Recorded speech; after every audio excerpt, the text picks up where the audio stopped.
All right, greetings, friends. My name is Weston Nakamura from Blockworks Macro in Tokyo. Welcome to the Market Depth Podcast. We had a remarkable week in the world of major central banks and policies. So, four central banks: the U.S. Fed, the People's Bank of China, the European Central Bank, and the Bank of Japan, each going their own respective path. And so the best way to view these is via currency markets because you can do so on a relative basis. So here are the four central banks and their currencies in various pairs against one another over the course of the week. So first we have the Fed's hawkish pause in rates, and then a few hours later at China Market Open, we have the PBOC who does their third rate cut of the week with their 1-year MLF rate. And then we have later that same day, the ECB delivered a 25 basis point rate hike with a fairly hawkish Christine Lagarde press conference. And from that, we get, not only a sharp move higher in the euro-dollar rate via euro strength, but also the euro strength crushes USD. And you could see the sharp downside in dollar-yen and dollar-yuan crosses off of the ECB and the euro move. And euro-yen also does move higher, indeed, off the euro strength, but not so much because of yen weakness at that point. That comes here with the Bank of Japan, number 4 out of 4 for the week, as the Bank of Japan stays policy unchanged, dovish on yield curve control, and that's when you see just yen-specific sell-offs across the board. Bank of Japan's no-change policy decision saw basically the sharpest market reactions amongst all of the preceding major central banks, as you can see here. Okay, now the clear standout here is the euro-yen cross, which is just on fire. With that very decisively hawkish ECB policy and rhetoric against basically just more of the same policy unchanged BoJ. And it's not just from this week or this month, but USDJPY is at a 2008 level high. Okay, that's markets expressing very clear policy divergences. Now, today, I want to focus on these two, the ECB and the Bank of Japan, and their, I guess if you want to call it their interrelationship, so to speak, because 2 weeks ago, the ECB, in a rather rare and unorthodox move, the ECB, in its official financial stability review for May 2023, they specifically called out the Bank of Japan as a major risk to the Eurozone and the global bond markets should the Bank of Japan begin to normalize policy. Okay? Or another way to read it would be, the ECB is essentially relying on the Bank of Japan to remain in easing mode as the world's duration anchor and keep a lid on the global fixed income markets, which then allows for the ECB to be able to carry out its own hawkish policies without, compromising financial market stability. Or at least be more hawkish than they would otherwise be if not for the Bank of Japan holding the fort down, okay? Which is a crazy thing for the ECB or for any of the major central banks to do or say regarding another one of its peer major central banks, let alone to actually publish it in its financial stability report, particularly because the ECB itself is the one who is unwinding its own European bond holdings far more directly so. And yet another way to look at it would be my original big picture core thesis, which is that the Bank of Japan is essentially trapped in its own accord, and that it is allowing for the other central banks, particularly those with heavy exposure to Japanese creditors, to be more hawkish with their respective rate policies than they otherwise would be. Okay? So, first, let's just go over the Bank of Japan's June monetary policy meeting that just happened under Governor Ueda's second meeting as Bank of Japan governor. The BOJ left monetary policy as is, so minus 0.1% on the policy rate and plus minus 50 basis points range on yield curve control for 10-year JGBs.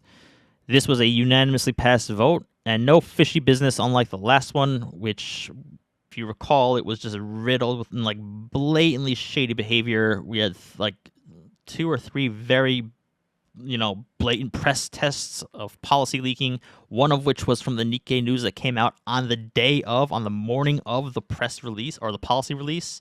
Basically, the Nikkei had stated with dead-on accuracy what specific statements and measures would be coming out of the Bank of Japan later that day. So that was for the last meeting, but for this time around, It's the same exact unanimous of no change in BOJ policy.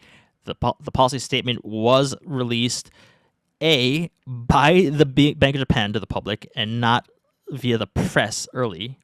And B, it was released during the usual window of time, during in between during the market lunch break, okay? So which all that once again underscores the very blatant press leaking and market observation tactic from the last time, okay? Now, everyone will look at this June 2023 Bank of Japan meeting as just a big nothing, and understandably so, as nothing had changed or happened that was different from the past 50-plus BOJ meetings, with the exception of ones like December of 2022. But my personal take, this was indeed a very, very significant and very telling Bank of Japan meeting. So if you recall, on the eve of this Bank of Japan policy meeting, so just the other day, right, I had said on this podcast that despite a near unanimous consensus view of no policy change out of the June BOJ, I thought that there was a 50-50 chance for a yield curve control policy tweak. Okay, and I laid out the reasons why this particular meeting offered a very rare window of opportunity for which to do a potential yield curve control change if they were to, right? And my thinking was as follows. Okay, so basically it all just comes down to this notion that the Bank of Japan can only act on its own terms, which is another way of saying the Bank of Japan cannot and will not ever take policy action due to external pressures that are exerted upon it, be it market pressures or from other fellow central bank policy divergence pressures. Because if they ever do make a policy change under such circumstances, they would lose any last shred of credibility and policy efficacy immediately from that moment, regardless of whether or not they're actually being influenced by these other forces or not, right? And so, for the Bank of Japan, the very nature of having to uphold this image of acting on its own independent accord, that limits its ability and its opportunities to be able to make a move, right? Because they can only do so under certain circumstances. But going into this June meeting, June 2023, the Bank of Japan had this very rare window of opportunity in which all the stars aligned in their favor to make a change if they so desired to, okay, for once.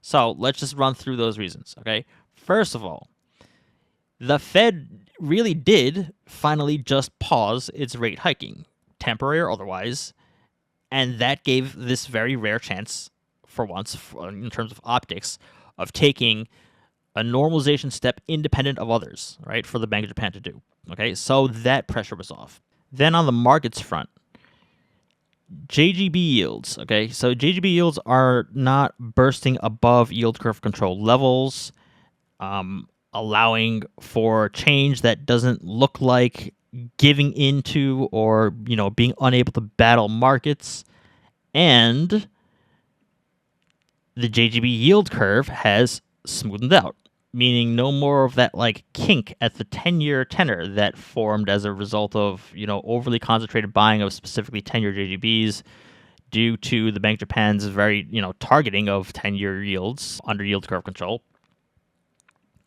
And then note that this yield curve distortion was the reason for the Bank of Japan to have to shock lift yield curve control trading bands in December of 2022, because they thought that if they just moved that 25 basis point cap up to 50 basis points, then that would essentially smoothen out the yield curve, right? But as we and they now know, that resulted in an immediate backfire result, as basically the entire foreign community took that action as the beginning of the end of Bank of Japan's easing. And now the start of a new tightening cycle due to, inflation finally hitting Japan. And despite that not actually being the reason why Japan actually moved yield curve control bands in December, it nonetheless kicked off a massive wave of record JGB selling across all tenors that shoved the entire JGB yield curve upwards. And the Bank of Japan found itself in the most intense battle against markets ever in January of 2023. Relentlessly trying to pin down the 10-year yield at its new higher set upper limit, and thereby making the yield curve kink even more pronounced and worse than it was before they had lifted the upper band. Okay, and so they certainly learned this lesson then, which was don't ever do that again. Or if you're going to widen the yield curve controlled trading bands again, never do so when yields are already pressed up against that upper limit. And so going into this June Bank of Japan meeting, 10-year yields were not shoved up against the upper band ceiling. So there wasn't market pressure on JGBs. Then you also have market functionality returning, finally, right? It's on a path of repairing after several consecutive readings of sharp deterioration, as the latest bond market survey conducted by the Bank of Japan showed its first upturn. Okay, and this too was the other factor that the Bank of Japan was, attempting to fix with their December shock yield curve control change, and this too had backfired upon their failed remedy, as bond market functionality got even worse than it did before that. But now, again, in the latest survey heading into this June meeting, functionality is finally flipping to trend, towards an improvement, as opposed to a continued, even sharper deterioration that would essentially restrict any attempt to do any further change. Okay, so JGB market looks good, and looks ripe for if they want to make a change. On the currency front, so dollar yen is back above 140 going into the meeting, and now that basically makes dollar yen just single digits away from where the Ministry of Finance officials felt the need to unilaterally intervene, directly in currency markets twice last year. Okay, they had to do it once in September, and then once in a second time in October, and that second time in October, that put the high in dollar yen, as well as putting the top in 10-year U.S. Treasury yields, which thereby not only did the Japan Ministry of Finance cap a runaway dollar, but it also capped yield spreads between Treasuries and JGBs. Now, note that the yen itself isn't the Bank of Japan's quote-unquote problem or market pressure, because FX, foreign exchange, is the Ministry of Finance's remit. It's not the Bank of Japan. Okay, hence Governor Kuroda in 2022 sacrificing the yen to cap JGB yields at its hard upper limit. But under current market conditions going into June Bank of Japan in 2023, as I mentioned, the current market conditions are such that JGB yields aren't being battled with, but the yen has shot back up to these levels at a rapid pace and velocity that previously led to Japan having to take, G7 protocol breaking unilateral intervention directly into currency markets. So a yield curve control shift would immediately alleviate that, and it would see a very sharp yen strengthening move and just alleviate that whole issue if they did that then. Okay. And then there's the Japan equity markets meteoric rise as of late, which is a new factor in this yield curve control policy for them to be cognizant of, okay? But the way I see this equity market rally is just, there's 2 points with regards to making any monetary policy change. Number one, the enormous nonstop bull market in Japan equities is currently happening despite or alongside expectations of a consensus yield curve control change to occur at some point in 2023. In other words, all the foreign inflows that are going long Japan equities, they also have a consensus view that the BOJ is going to, attempt to normalize policy or, get rid of yield curve control in 2023. Okay, and they're still going long Japan equities, either because they don't care or perhaps they're going long because of that reason. And the second thing is that if a yield curve control change by the Bank of Japan does kill this upward surge in the stock market, then Governor Ueda can just spin it as having prevented another Japan 1989 runaway asset bubble disaster from happening again, and that he did the responsible thing by taking short-term pain for long-term stability. Right? I said on Twitter that he could be deemed as a modern day Japanese Paul Volcker of sorts in that respect, right? And thereby differentiate himself from Governor Kuroda by doing so, right? And then, of course, we have all the CPI readings. Japan CPI is well above its 2% target. It's been for like a year now by all metrics. Headline, core, and core CPI. According to the Bank of Japan, they have yet to even achieve the 2% target. And thus they will continue easing until that 2% target is met. Now, this might seem baffling to some of you that they're talking about, not yet achieving 2% CPI with 12 straight readings of CPI well above 2%. But what they mean when they say that they have yet to, achieve their inflation goal is that it needs to be sustained consumer-driven inflation above 2% and on the back of wage inflation. Okay, i.e., there needs to be organic Japan internally originated inflation, and not just like CPI readings that are simply happening alongside global inflation for which Japan is getting swept up in, let alone lagging its peers in.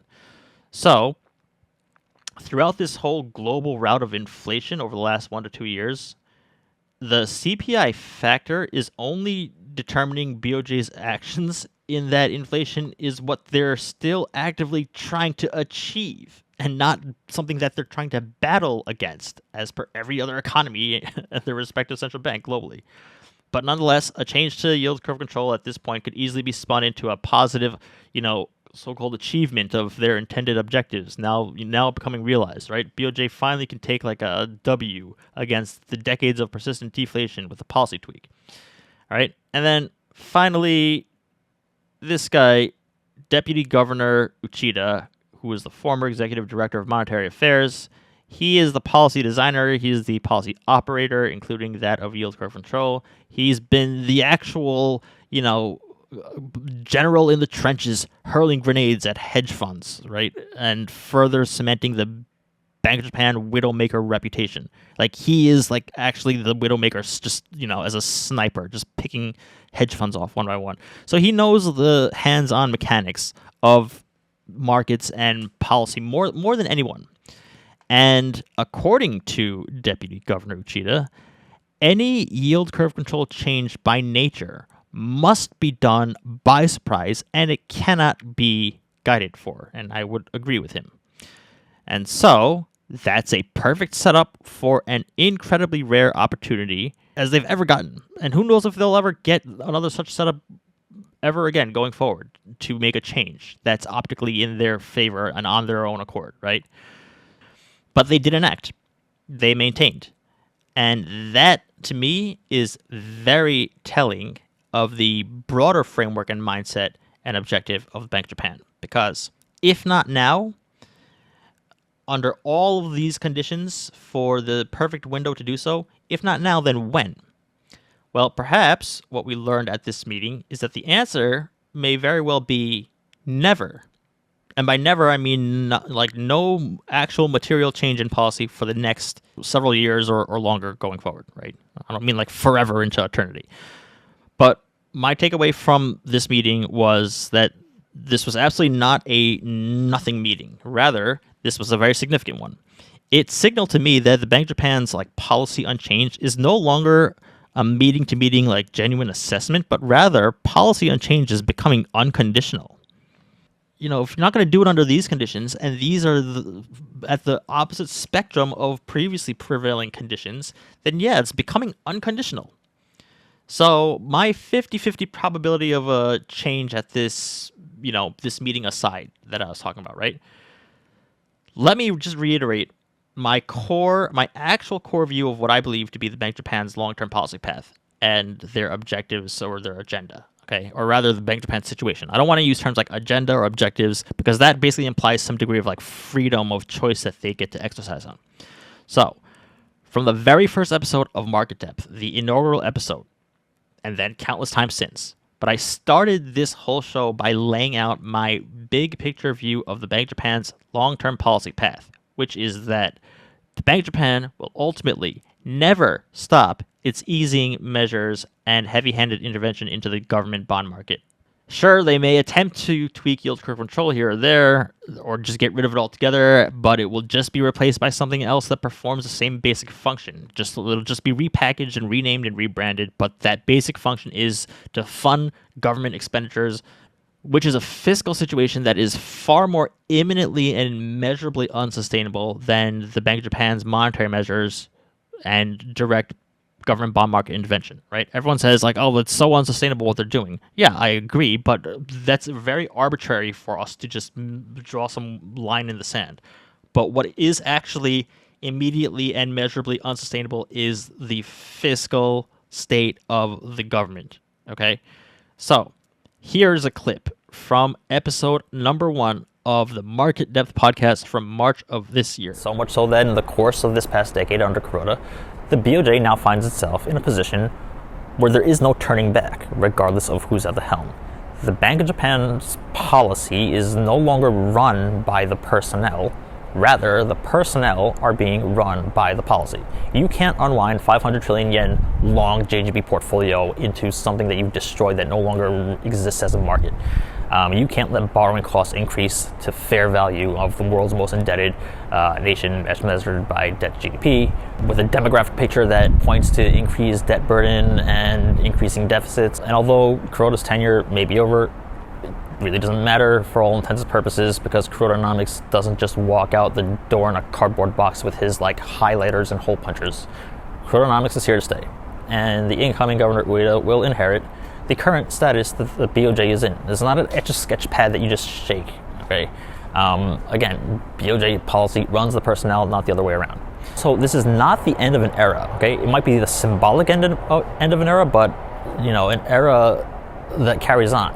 Okay, policy runs the personnel and not the other way around. And Kurodanomics is here to stay in the long run. So far, it hasn't left. I mean, I know we're only 2 meetings in, but hasn't left. So my advice to Bank of Japan Governor Ueda is that you need to tell ECB President Lagarde, we, Japan, we are not here to close spreads. This is not the function or the mission. There are other tools for that, and there are other actors to actually deal with those issues. But at the end of the day, regardless of what the ECB or any other central bank or government is relying on the Bank of Japan and Japanese investors for, ultimately the Bank of Japan cannot just ditch its role in the JGB market. Okay, the government cannot afford for them to not be in the JGB market. And here's once again this graphic of the Bank of Japan clearly monetizing government debt. Now, I thought that Ueda might try this time to change policy, to tweak policy, right? Just because it'll be a very long 5-year tenure to go 50 more meetings, policy unchanged. But the fact that they didn't, even under these conditions, it does say a lot. And I think that these broad consensus calls for BOJ to start exiting its yield curve control and JGB buying in 2023, that's happening from both domestic Japanese investors as well as foreign investors, I think that they're missing a big hint from this June meeting. Again, the Bank of Japan can and likely will try something at some point, but if and when that blows up other sovereign bond markets, then one of two things will happen. Either the Bank of Japan will immediately revert back to yield curve control, or the Bank of Japan will just have handed off the baton for once, and it will be that other country and their central bank's turn to do yield curve control for the rest of the world. All right, so that's it for me. Thank you for following Market Depth. On behalf of Blockworks Macro, my name is Weston Nakamura. We will see you soon. Thanks. Bye.